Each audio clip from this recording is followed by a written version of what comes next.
آپ خدا پاک کے لیے کیسے الفاظ رکھتے ہیں؟ How do you say words about God؟ میں خدا ان کے بارے میں کہوں گا وہی میری پناہ اور میرا گڑھ ہے، وہ میرا خدا ہے جس پر میرا توکل ہے۔ زبور 91 اس کی دوسری آیت۔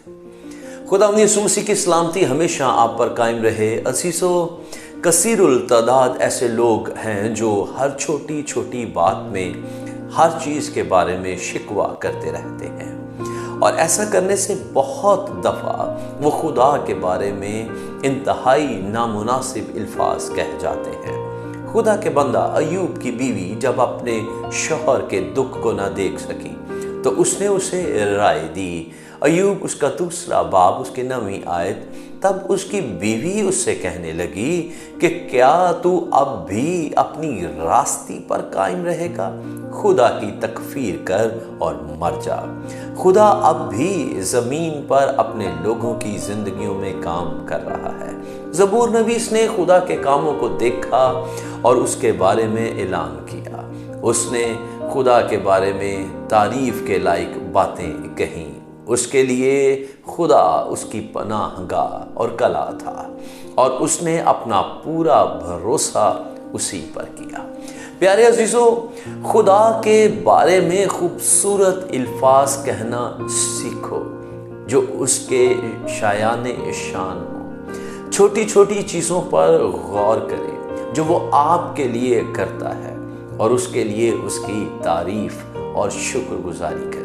پہلا تھسلنیکیوں اس کا 5واں باب اور اس کی 18ویں آیت میں یوں بیان کیا گیا ہے، ہر ایک بات میں شکر گزاری کرو، کیونکہ مسیح یسوع میں تمہاری بابت خدا کی یہی مرضی ہے۔ جب آپ چھوٹی چھوٹی چیزوں کے لیے اس کی تعریف اور شکر گزاری کرتے ہیں تو وہ آپ کے قریب تر ہو جاتا ہے، اور پھر خدا آپ کی زندگی میں ایسے بڑے بڑے جلالی کام کرنا شروع کر دیتا ہے جو آپ نے نہ تو خدا کو کہے ہوتے ہیں اور نہ ہی سوچے ہوتے ہیں۔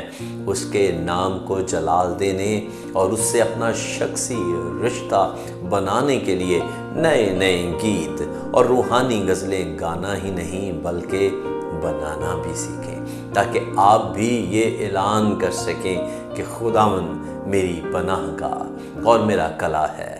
ہیلیلویا!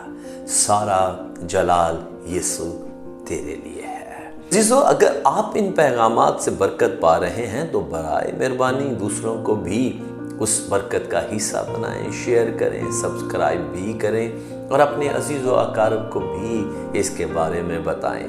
آپ اپنی رائے اور دعائیہ درخواست بھی ضرور بھیجیں۔ شکریہ۔ خداوند آپ کو برکت